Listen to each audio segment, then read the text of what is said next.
तर मग 1978 पर्यंत काय काम होतं की एखाद्या कपलला जर चाइल्ड होत नसेल तर तो एकच ऑप्शन होता की एक अडॉप्ट करणं किंवा शेवटपर्यंत चाइल्डलेस राहणं.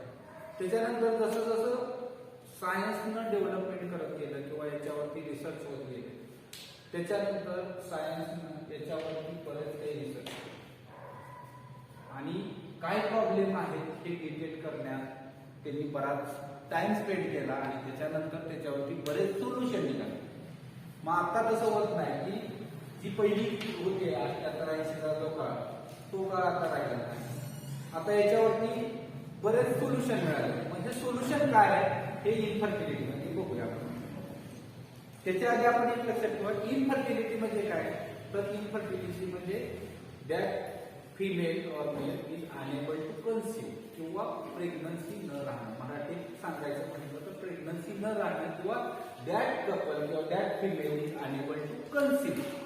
हे जे आहे त्याच्यामध्ये काय प्रॉब्लेम येतात हे आपल्याला डिस्कस करायचं इन्फर्टिलिटी. आता हे तर लक्षात आलं की इन्फर्टिलिटी म्हणजे काय होतं. मग आता याच्यावरती सोल्युशन काय काढलं जातं. मोस्टली आत्ताचा जो ट्रेंड आहे त्याच्या आधी 1980च्या आसपास किंवा 90च्या दशकापर्यंत किंवा 2000 पर्यंत म्हणा एवढे प्रॉब्लेम्स येत नव्हते. म्हणजे होते पण ते किती बाबा 100-200 लोकांमध्ये एखादं कपल असं निघायचं की त्यांना मूल होत नाही. पाठीमागच्या ह्याच्यात पण हिस्ट्रीमध्ये होते, आपल्या आजी आजोबा त्या काळामध्ये पण होते अशी गोष्ट की बाबा त्या कपलला मूलबाळ झालेलं नाही, शेवटपर्यंत त्यांचा वंश वाढलेला नाही. ह्या गोष्टी आपण पण ऐकत आहोत पण ह्या कमी प्रमाणात. आता जर ही रिसर्च स्टडी जर नसता किंवा याच्यावरती काय केलं नसतं तर तुम्हाला सांगितलं की 6 मध्ये एका कपलला हा प्रॉब्लेम झाला असता. 6 मध्ये एक कपल हे चाइल्डलेस राहिलं असतं. पण ह्या गोष्टी आता होत नाही. पण याच्यावरती जसं सायन्सनं सोल्युशन काढलं तसं हे होण्यामागं पण बरीच कारण आहे की हे असं का होतं हे खूप महत्वाचं आहे. आधी का होतं हे जाणलं तर तुम्हाला त्याच्यावरती सोल्युशन पाहिजे. सोल्युशन आहे पण हे का होतं हे आतापर्यंत अजून बऱ्याच लोकांना कळत नाही की हे का होतं. मी ॲज अ फ्रँक मी तुम्हाला अपार्ट फ्रॉम सिलेबस मी एवढ्या काही गोष्टी सांगितल्या तुमच्या लक्षात ठेवा की ह्या फ्युचरमध्ये पण तुम्हाला उपयोग पडेल. पहिली गोष्ट कशी आहे बघा की कुठंतरी छोटासा मेजर स्मॉल प्रॉब्लेम असतो, तो प्रॉब्लेम पुढे जाऊन एकदम मेजर म्हणतो. कसा तुम्हाला सांगतो. मेल आणि फिमेल मध्ये पण फ्युचरमध्ये तुम्ही आमचे पिलर आहात तर ह्याच्यामध्ये काय घडतं तर एक एक्झाम्पल घेऊ की फिमेल मध्ये जाऊ थोडंसं. तर फिमेल मध्ये प्युबरिटीचा आपण काळ सांगतो ज्यावेळेला मेन्स्ट्रुअल सायकल स्टार्ट होतं त्यावेळेला बऱ्याच फिमेल मध्ये, आता मी इंडिव्हिज्युअली तुम्ही एनालिसिस करा किंवा कुठं तुमच्या अवतीभोवती ह्या गोष्टी घडत असतात. ज्यावेळेला प्युबरिटी असते मेन्स्ट्रुअल सायकल स्टार्ट होते त्यावेळेला पहिला बऱ्याच फिमेल मध्ये त्याच्यामध्ये 70% फिमेल मध्ये हा प्रॉब्लेम येतो की इरेग्युलर मेन्सेस हा प्रॉब्लेम येतोच. ह्याच्यात काही मेजर इश्यू नसतो. तर तिथं काय असतं तर हे हार्मोन इस्ट्रोजन प्रोजेस्टेरॉन हे जे हार्मोन आहे हे नॉर्मली सिक्रेट होण्याऐवजी ॲबनॉर्मली कमी जास्त प्रमाणात सिक्रेट होतं. हे जर त्या वेळेला करेक्ट करून घेतलं म्हणजे ज्या वेळेला बाबा मेन्स्ट्रुअल सायकल स्टार्ट झाली इरेग्युलर वाटली तर तुम्ही कन्सल्ट केलं एखाद्या गायनेकोलॉजिस्टला त्या डॉक्टरांना तर they can treat easily treat होतं आणि ती मेन्स्ट्रुअल सायकल रेग्युलर होते. हा प्रॉब्लेम जर नाही ट्रीट केला तर फ्युचरमध्ये जाऊन तो प्रॉब्लेम क्रिएट करतो फर्टिलिटी. पहिली गोष्ट. दुसऱ्या गोष्टीमध्ये काय होतं की मेन्स्ट्रुअल सायकल रेग्युलर आहे पण मेन्सेसचे मेनोरेल पिरियड जो आहे आपण जो म्हटला मेन्स्ट्रुअल फेजचं जे पहिला 4 डिव्हिजन मध्ये त्यामध्ये डिवाइड केली. पहिली गोष्ट मेन्स्ट्रुअल फेज, ही जी मेन्स्ट्रुअल फेज आहे 1 to 5 days हे ॲबनॉर्मल आहे. ही 7 days to 9 days एक्सटेंड होते समोर. बऱ्याच जणांमध्ये ह्या प्रॉब्लेम येतात. तर हा प्रॉब्लेम पण काही मेजर नाही. त्याला मेनोरिया म्हटलं जातं. तर तो मेनोरिया जो आहे तो पण ट्रीट केला जातो. तर तो नाही ट्रीट केला तर तोही इन्फर्टिलिटीला जातो. सेकंड थिंग, तिसरी एक मेजर मध्ये बऱ्यापैकी बघायला मिळते म्हणजे पेनफुल मेन्स्ट्रुएशन. फिमेल मध्ये बघायला गेलं तर painful menstruation at the time of menstrual cycle first डेला नॉर्मली ॲब्डोमिनल पेन होतात दॅट इज नॉर्मल. पण अबनॉर्मली 1 to 3 days सिव्हिअर पेन होतात at the time of menstrual cycle. हा पण आपण काय म्हणू शकतो की इन्फर्टिलिटीसाठी कारण पडू शकतो. हे फिमेल मध्ये. मग हे होण्याची कारणं म्हणजे तुम्हाला मी सांगितलं की ह्या गोष्टी असतील तर तुम्ही डॉक्टरांशी कन्सल्ट करू शकता. त्या व्यतिरिक्त अजून एक सांगेन की याच्यामध्ये तुम्हाला रेग्युलेशन देण्यासाठी की तुमची हॅबिट, फिमेलमध्ये हॅबिट, तुमचं राहणीमान, जीवनमान किंवा काय म्हणतो खानपान, त्याच्यावरती सर्व गोष्टी ह्या अवलंबून असतात तुमच्या रिप्रोडक्टिव्ह पिरियड मधला. मग आता हे कशा, जे खाण्याची पद्धत आपली चुकीची असते, जेवणाची वेळ चुकीची असते, खाण्याची पद्धत, जागरण, बरं जे काही खातो तेही पौष्टिक असतं असंही नाही. नावडेज आपण बऱ्यापैकी जंक फूड, बाकीचे फास्ट फूड खातो, त्याचाही परिणाम तुम्हाला इन्फर्टिलिटी होतो. म्हणजे असं नाही की एकच गोष्ट आहे की ही तुम्हाला तिथं घेऊन जाते. आपण मेलमध्ये मोस्टली म्हटलं जातं की 90% मेलमध्ये हा प्रॉब्लेम काय येतो, कुठलं तर त्या मुलाला व्यसन आहे, कुठली काही गोष्ट आहे, कोण ड्रिंक करतो, कोण स्मोक करतो, वाटेवर जे काय आहे ते आपण दखल दिली बाबा हे यांच्यामध्ये होतं. पण फिमेलमध्ये आपल्या आता इंडियन कल्चरमध्ये मोस्टली फिमेल ह्या गोष्टी नाहीत करत. मग तरी पण इन्फर्टिलिटीमध्ये का वाढतं, तर ह्या गोष्टी त्यांचे रिझन आहे. ओबेस, तुमची लाईफस्टाईल मॉडिफिकेशन जर नसेल, ओबेस म्हणजे सेडेंटरी लाईफस्टाईल म्हटलं जातं, म्हणजे मेडिकल लँग्वेजमध्ये जर म्हटलं तर सेडेंटरी लाईफस्टाईल जी आहे ही खूप धोक्याची आहे. म्हणजे तुम्ही जंक फूड खाणे, फास्ट फूड खाणे, अवेळी झोपणे, अवेळी जेवणे, ह्या सर्व गोष्टी तुमच्या रिप्रोडक्टिव्ह हेल्थवरती खूप वेगळ्या प्रकारे मग ह्या गोष्टीचं पण ज्ञान असणं आवश्यक आहे. आणि मोस्टली लोक फॅशन म्हणून ह्या गोष्टी करतात. जंक फूड खाणे, फास्ट फूड खाणे हा पार्ट आहे, फॅशनचा पार्ट आहे, असं मुलांच्या मुलींच्या डोक्यात बसलेलं असतं की मी पिझ्झा बर्गर खाल्ला तरच अपडेटेड आहे, नाहीतर आउटडेटेड म्हणतात. बऱ्याच ठिकाणी मी हा शब्द ऐकतो की बरेच म्हणतात सर तुम्ही आउटडेटेड आहे, म्हणतात तुम्ही ट्रेंड काय चाललाय तुम्हाला माहिती. बरेच जणांमध्ये होतं, मी म्हणजे मला असं म्हणतात याचा अर्थ तुम्ही तुमच्यामध्ये पण बघता, मुलांमध्ये पण म्हणतात आज कटिंगची स्टाईल ही वेगळी पाहिजे, अशी पाहिजे, जीन्सची टाईल्स वेगळी राहिली पाहिजे, जीन्सवरती दुसरं काय घातलं जातं त्याची टाईल्स म्हणजे तुम्ही स्टाईल वेगळी आहे. ह्या गोष्टी सांगता, तुम्ही ट्रेंड तो अपडेट करता, पण याचा अर्थ असा नाही की तुम्ही तुमच्या हेल्थला पण ते केलं नाही. ह्या गोष्टी ज्या आहेत ह्या गोष्टी कुठेतरी मॅटर करतात. ही अचानक घडलेली इन्फर्टिलिटी ही अचानक आलेली गोष्ट नसते. Puberty to after marriage life ह्या सर्व गोष्टी इथं कुठंतरी ओल्या होतात. ह्या गोष्टी पण महत्वाच्या आहेत. आता ह्या तुम्हाला काही स्टडीसाठी नाही, आता जे सिलेबस मध्ये मी जे सांगतो हे सिलेबस मध्ये नाही असेल, पण तुम्हाला हा इन्फर्टिलिटी का येतो, हा प्रॉब्लेम तुम्हाला का अराईज होतो, त्या गोष्टी सांगतोय.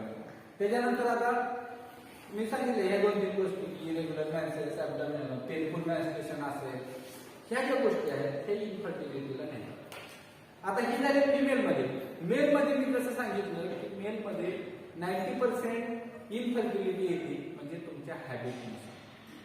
जी काय आता हॅबिट तुम्हाला आल्डोसन, आता तो चॅप्टर आहे का नाही मला माहित नाही, कुठल्या चॅप्टरमध्ये ते होतं पॉईंट आल्डोसन एज का बहुतेक मध्ये होता, तो काढला ते माहित नाही मला, कुठेतरी होता की हे जे एज आहे आल्डोसन एज म्हणजे असं एज की संक्रमणाचा काळ म्हणतो. म्हणजे आपल्या ह्युमन बॉडीच्या ज्या स्टेजेस आहेत, ह्युमनच्या ज्या स्टेजेस आहेत, जन्मल्यापासून ते मरेपर्यंतच्या ज्या काही स्टेजेस आहेत, त्याच्यामध्ये मराठीत सांगायला गेलं तर बालकावस्था, किशोरावस्था, कुमारावस्था, किशोरावस्था, प्रौढावस्था आणि वृद्धावस्था, अशा अवस्थेमधून आपण जात असतो इच्छा मग हे जात असताना तुम्हाला इथं संक्रमणाचा काळ म्हणजे तुम्ही ज्या वेळेला कुमार अवस्थेतून किशोर अवस्थेमध्ये जाता, आपल्या लँग्वेजमध्ये सांगायला गेलं तर प्युबरिटीमध्ये जाता, हा जो संक्रमणाचा काळ आहे त्याच्यामध्ये मी तुम्हाला सांगितली प्युबरिटी कधी येते तर सेक्स हार्मोन सिक्रेट झालेला म्हणतात. म्हणजे फिमेलमध्ये प्रोजेस्टेरॉन, इस्ट्रोजन आणि मेलमध्ये टेस्टोस्टेरॉन हे ज्यावेळेस सिक्रेट होतं त्यावेळेला तुम्ही त्या प्युबरिटीमध्ये जाता असं म्हणतो. मग ही ज्यावेळेला हार्मोनल चेंजेस बॉडीमध्ये घडतात त्यावेळेला हे सेक्रेटरी सेक्शुअल कॅरेक्टर तयार होत असतात. त्याच वेळेला बॉडी किंवा तुमची ह्युमन टेंडन्सी काय त्यावेळेला अग्रेसिव्हनेस जास्त असतो. ह्या कंडिशनमध्ये अग्रेसिव्हनेस असतो आणि दुसरी गोष्ट म्हणजे क्युरियोसिटी असते. त्या स्टेजमध्ये क्युरियोसिटी आणि अग्रेसिव्हनेस जास्त असतो. हे तुमचा दोष नाही, हा हार्मोनचा दोष आहे.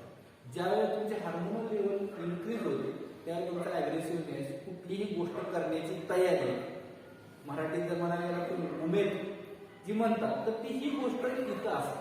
कारण तर हार्मोनल चेंजेस असतात.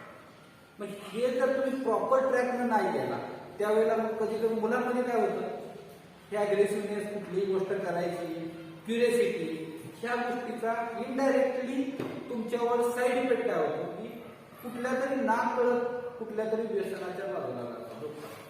एखादा असतो 10-100 एखादा न निघतो की त्यानं काहीतरी करत असतो, हे असं आहे, हे फॅशन आहे, हे असं आहे, ते करू, हे करू. त्यावेळेला तुम्ही त्या वेगळ्या ट्रॅकवरती जाता, कोणतरी तुम्ही कुठल्या तरी व्यसनाच्या नादी लागता, एक फॅशन म्हणून तुम्ही त्याच्या नादी लागता आणि ती पुन्हा ऍडिक्शन मध्ये बदलतात. आणि हे जेव्हा तुम्ही वेगळ्या ट्रॅकला जाता त्यावेळी तुम्हाला काय जाणवत नाही, आता काही जाणवत नाही. आता जरी तुम्ही कुठल्या ह्याच्यामध्ये आता तुम्हाला काहीही त्रास होत नाही, उलट इफोर्बिया जाणवतो. म्हणजे मेडिकल लँग्वेज मध्ये टर्मिनॉलॉजी इफोर्बिया, फॉल्स बिलीफ. म्हणजे तुम्ही तुमच्या नादात राहता. हॅल्युसिनेशन, हॅल्युसिनेशन एक टर्मिनॉलॉजी सीएनएस मध्ये तुम्हाला नंतर सांगेल की हॅल्युसिनेशन म्हणजे फॉल्स बिलीफ. एखादी गोष्ट अस्तित्वात नसताना तुम्ही ती इमेजिन करता, दॅट इज हॅल्युसिनेशन. आणि हे जी इफोर्बिया आहे ना, फिलिंग वेलनेस, म्हणजे एकदम असं त्या एखाद्याला वाटतं की आरोग्य म्हणजे एकदम स्वर्गात आहे, दॅट इज इफोर्बिया. आणि ह्या ज्या गोष्टी आहेत त्या आता कधीच तुम्हाला काय जाणवणार नाही, त्याचा साईड इफेक्ट तुम्हाला इथं कुठेतरी जातो. मग मेल मध्ये काय होतं, स्पर्म काउंटच कमी होतो. स्पर्म काउंट कमी होतो, त्या कंडिशनला टर्मिनॉलॉजीला म्हटलं जातं ऑलिगोस्पर्मिया. स्पर्म काउंट कमी होतो. आझोस्पर्मिया ही एक दुसरी कंडिशन आहे, ही लास्ट कंडिशन म्हणतो की जिथं स्पर्म तयारच होत नाही, तो आझोस्पर्मिया. ऑलिगोस्पर्मिक, आझोस्पर्मिया हे होतात ना, हे इन्फर्टिलिटीला कारण. आणि हे कारण कशामुळे होतं, तर इकडे कुठे तर तुम्ही ऍडिक्शन केलेले असते. दुसरी गोष्ट ही स्पर्म काउंट कमी झाला म्हणून. दुसरी मोर्टॅलिटी, भले स्पर्म आहेत सगळे आहेत, मोर्टॅलिटी कमी होते. म्हणजे स्पर्मचे जे मुवमेंट आहे वजायना टू अँथोला ते होत नाही, का तर ते स्पर्म सगळे मरतात जायच्या आतच. त्यामुळं ती कन्सिव्ह होऊ शकत नाही, that female is unable to conceive.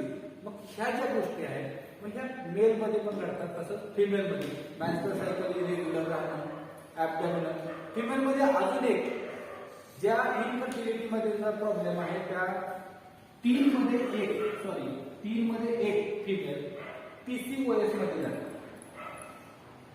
Polycystic ovarian syndrome. Polycystic ovarian syndrome हा 3 मधल्या एका फिमेलला जाणवतो. जर मी तुम्हाला याचं कारण सांगितलं की सेडेंटरी लाईफस्टाईल आणि तुमचं जे मॉडिफिकेशन आहे खाण्याची पद्धत त्याच्यामध्ये किंवा हार्मोनल चेंजेस मध्ये हे PCOS जाणवतं. PCOS म्हणजे काय, polycystic ovarian syndrome. Poly means आणि सिस्ट मीन्स बल्जिंग नेचर किंवा सिस्ट म्हणजे मराठीत सांगायचं म्हटलं तर गाठ. ओव्हरियन सिंड्रोम मध्ये ओव्हरीमध्ये होणारा हा सिंड्रोम आहे, त्याच्यामध्ये एकापेक्षा जास्त सिस्ट तयार होतात. म्हणजे मराठीत सांगायचं म्हटलं तर गाठी तयार होतात. कुठं, ओव्हरीमध्ये. आपण थोडंसं बॅक डेटेड जाऊया. ओव्हरीमध्ये जे आपण सायकल शिकतो, मेन्स्ट्रुअल सायकल, तिथं आपण काय सांगतो की प्रिमॉर्डियल सेल्स ग्रो व्हायला चालू होतात. त्याच्यातली एक सेल मोठी होती, बाकीच्या सेल ऍज इट इज बाजूला राहतात आणि ती मोठी झालेली सेकंडरी फॉलिक्युल ओव्ह्युलेशन मध्ये म्हणजे स्त्रीबीज तयार होतात. पण PCOS मध्ये काय होतं, कुठलीच एक सेल मोठी होत नाही. आपण काय सांगतो की बंच मधनं एक सेल मोठी होती, पण तिथं तसं PCOS मध्ये तसं होत नाही. तर बऱ्याच सेल मोठ्या होतात पण ग्रो कुठल्याच होत नाही, मॅच्युअर कुठल्याच होत नाही. ह्याच्यामध्ये जसं सेकंडरी फॉलिक्युलचं जे स्ट्रक्चर आहे तसं स्ट्रक्चर तयार न होता फक्त ती सेल ग्रो होती, इमॅच्युअर राहते. आणि पण एक नाही होत, बऱ्याच सेल्स तयार होतात आणि त्यामुळे ओव्ह्युलेशन होत नाही आणि ओव्हम रिलीज होत नाही. त्या कंडिशनला PCOS. आणि मोस्टली फिमेलमध्ये हे आहे. हे पण ट्रीटेबल आहे, आताच्या कंडिशन मध्ये हे पण ट्रीटेबल आहे, ट्रीट करू शकता तुम्ही, पण हे घडत असतं. ह्या ज्या गोष्टी आहेत ह्या सगळ्या लीड करतात इनफर्टिलिटी. मग ही इनफर्टिलिटी जी आहे नाव डेज जे सायन्स आहे, मॉडर्न सायन्स, हे मॉडर्न सायन्सनं त्याच्यावरती मोहर पण केलाय. मग काय केलाय किंवा कसा केलाय हे पाहूया आपण इनफर्टिलिटी मध्ये. आता हे तर लक्षात आलं इनफर्टिलिटी म्हणजे काय, हा कसं होतं हे कळलं किंवा काय होतं. आता ह्याच्यावरती ओव्हरकम करणं किंवा एखाद्या गोष्टीवरती मात करणं म्हणजे इनफर्टिलिटी मध्ये तयार झालेले प्रॉब्लेम आहे त्याच्यावरती सोल्युशन करणं. मग हे आता पहिली गोष्ट कळली की फर्टिलायझेशन होत नाही म्हणजे इनफर्टिलिटी. म्हणजे फर्टिलायझेशन घडवण्याच्या काही आर्टिफिशियल मेथड आहेत जे आर्टिफिशियली फर्टिलायझेशन असिस्ट केलं जातं, म्हणून त्याला म्हणलं जातं assist reproductive technology, ART. Assigned किंवा असिस्ट रिप्रोडक्टिव्ह टेक्नॉलॉजी, ART. आणि ही जी ART टेक्नॉलॉजी आहे ही आता बऱ्यापैकी खूप फेमस म्हणजे मग हे असिस्ट केली जाते रिप्रोडक्शनला किंवा रिप्रोडक्शनला तुम्ही असिस्ट करता म्हणजे सहाय्य करता. मग हे कसं केलं जातं, ह्याच्या टेक्नॉलॉजी आहे, त्या टेक्नॉलॉजी आपल्याला इनफर्टिलिटी मध्ये शिकवली. पहिली जी टेक्नॉलॉजी आहे आर्टिफिशियल इन्सेमिनेशन. आर्टिफिशियली इन्सेमिनेट करणं किंवा यालाच हे आता थोडंसं मॉडर्न केलं, यालाच आपण पहिलं म्हणायचं IUI, इंट्रायुट्राइन इन्सेमिनेशन. आता ह्याच्यामध्ये पुन्हा दोन पार्ट केलेले त्यांनी, असे आर्टिफिशियल इन्सेमिनेशन आणि IUI हे दोन सेपरेट केले. कारण सांगतो तुम्हाला. आता आर्टिफिशियल इन्सेमिनेशन किंवा IUI त्याच्यामध्ये घडतं काय, तर IUI मध्ये पहिल्यांदा बघू आपण लक्षात घ्या की एक कपल आहे, XY कपल आहे, या कपलला इनफर्टिलिटीचा प्रॉब्लेम आहे. ज्यावेळेला हे सगळं डिटेक्ट केलं त्यावेळेला असं लक्षात आलं की जो मेल आहे त्या मेलच्या जे सीमेन आहे, स्पर्म आहे, त्याची मोर्टॅलिटी कमी आहे किंवा वीक आहे किंवा स्पर्म काउंट कमी आहे. ही ज्यावेळेला डिटेक्ट होतं त्यावेळेला ही टेक्निक वापरली जाते. मग त्यावेळेला काय करायचं, तर हे जे मेलचे स्पर्म आहेत हे वॉश केले जातात आणि फक्त ठराविक स्पर्म उचलले जातात. जे स्ट्रॉंग आहे, जे मोटाईल आहे ते स्पर्म फक्त कॅच केले जातात आणि फिमेलच्या युट्रस मध्ये, सर्व्हिक्स मध्ये किंवा वजायनामध्ये इन्सर्ट केले जातात. त्याला म्हणायचं आर्टिफिशियली इन्सेमिनेशन. जर सर्व्हिक्स मध्ये पाठवले तर आर्टिफिशियली इन्सेमिनेशन केले जातात आणि IUI चा फॉर्म होतो इंट्रायुट्राइन इन्सेमिनेशन. युट्रस मध्ये ते स्पर्म इन्सेमिनेट करणे किंवा इंजेक्ट करणे त्याला म्हटलं जातं IUI. आणि इतर सर्व्हिस किंवा वजायनामध्ये जर सोडले तर त्याला आर्टिफिशियल इन्सेमिनेशन. ठीक आहे, त्या गोष्टी क्लिअर झाल्या. काय झालं, मला ज्या गोष्टी आवडत नाही त्या गोष्टी का करतात हे दोन गोष्टी क्लिअर झाल्या. त्याच्यानंतर दुसरी जी आहे ती म्हणजे ICSI, इंट्रासायटोप्लाझ्मिक स्पर्म इंजेक्शन. ही एक टेक्नॉलॉजी आहे. ही जी टेक्नॉलॉजी आहे त्याच्या नावामध्ये बरंच काय आहे. इंट्रा सायटोप्लाझम, सायटोप्लाझमच्या मध्ये काय केलं जातं, स्पर्म इंजेक्ट केला जातो. इंट्रासायटोप्लाझ्मिक स्पर्म इंजेक्शन. मग कुठल्या सायटोप्लाझम मध्ये स्पर्म इंजेक्ट केला जाईल, Graafian follicle, that is ohm. ओहमच्या सायटोप्लाझम मध्ये, म्हणजे आपण जे इथं सांगितलं ओहमचं स्ट्रक्चर काढलं आणि हा स्पर्म या झोना पेलुसिडाच्या बाहेरचा कोरोनारा डेटा झोना पेलुसिडा नंतर व्हेंटिलाइन मेम्ब्रेन त्याच्यानंतर स्पर्म आत जातो. ही जी प्रोसेस आहे ही सगळीच प्रोसेस ड्रॉप केली जाते. डायरेक्ट स्पर्म घेतला जातो आणि इथे इंजेक्ट केला जातो. That is ICSI. म्हणजे हे जे स्पर्म तिथं पोहोचत नाही किंवा पोहोचले तर मरतात, तिथपर्यंत पोहोचायला वेळ जातोय, तर हे डायरेक्ट फॉलिपेड ट्यूब मधल्या ओम अंडर ऑब्झर्वेशन बघितला जातो आणि तिथं ओम रिलीज झाल्यानंतर डायरेक्ट स्पर्मचे इंजेक्शन दिलं जातं. That is ICSI. त्याच्यानंतर अजून एक टेक्नॉलॉजी आहे ZIFT,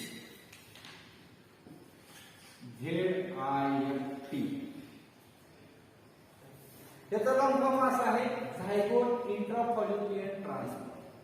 काय म्हटलं जातं, झायगोट इंट्राफॉलिक्युलर ट्रान्सफर. याच्यामध्ये काय होतं, जो काय झायगोट आहे, आपण म्हणतो फर्टिलायझेशन झालं ओहमचं, मेल आणि फिमेल गॅमेट फ्यूज आहे, हे जे आहे हे आर्टिफिशियली बाहेर केलं जातं. हे काय केलं जातं, फिमेलचा ओहम ओव्ह्युलेशन स्टडी करून ओहम कधी रिलीज होतं बघितला जातो, तो ओहम पिक केला जातो, बाहेर घेतला जातो. मेलचे स्पर्म घेतले जातात, स्ट्रॉंग स्पर्म काढला जातो, तो स्ट्रॉंग स्पर्म आणि हा ओहम बाहेर एक्सटर्नली इन विट्रो बाहेर आउटसाइड द बॉडी हे फर्टिलाइज केले जातात एका लॅबमध्ये. त्या लॅबमध्ये फर्टिलायझेशन झालं, त्याच्यानंतर जो झायगोट तयार झाला तो झायगोट ऍज इट इज आणून फिमेलच्या बॉडीमध्ये इंजेक्ट केला जातो. त्याला म्हणायचं झिप टेक्नॉलॉजी. ऍक्च्युली ह्या झिप आणि गिफ्ट जे टेक्नॉलॉजी आहे ह्या टेक्नॉलॉजी येतात IVF म्हणतात, इन विट्रो फर्टिलायझेशन, हे त्याच्या अंडर येतात. इन विट्रो फर्टिलायझेशन म्हणजे काय, ही अशी टेक्नॉलॉजी आहे की जे आपली ह्युमन बॉडीमध्ये फर्टिलायझेशन हे इन विवो होतं, इनसाइड द बॉडी होतं. आणि हे इनसाइड द बॉडी जे काही फर्टिलायझेशन होतं ही प्रोसेस बॉडीच्या बाहेर करणं म्हणजे इन विट्रो फर्टिलायझेशन. आणि हे इन विट्रो फर्टिलायझेशन एका लॅबमध्ये केलं जातं, एका टेक्निकनं केलं जातं. त्याला म्हणलं जातं IVF टेक्निक किंवा ART technique, assist reproductive technique. ही जी टेक्निक आहे IVF टेक्नॉलॉजी आहे, ही टेक्नॉलॉजीमध्ये काय केलं जातं तर हे झिफ्ट आणि GIFT GIFT, gamete intra fallopian transfer. इथं गॅमेट ट्रान्सफर केलं जातं आणि इथं झायगोट ट्रान्सफर केलं जातं. हे कुठं इंट्रा फॉलिपियन ट्यूब मध्ये ट्रान्सफर केलं जातं. दॅट इज झिफ्ट आणि गिफ्ट. इथं गॅमेट केले जातात म्हणजे मेल गॅमेट घ्यायचं आणि फॉलिपियन ट्यूब मध्ये इन्सर्ट करणं म्हणजे गिफ्ट, आणि झायगोटच तयार करायचा आणि तो इन्सर्ट करायचा फॉलिपियन ट्यूब मध्ये म्हणजे झिफ्ट. आणि इन विट्रो फर्टिलायझेशन ही टेक्नॉलॉजी आहे ज्याच्या थ्रू मेल आणि फिमेल गॅमेट एक्सटर्नली फ्यूज केले जातात लॅबमध्ये आणि आयदर झायगोट आयदर एम्ब्रियो तयार केला जातो एक्सटर्नली बाहेर लॅबमध्ये ट्यूबमध्ये. त्याला अजून एक नाव आहे, that is test tube baby.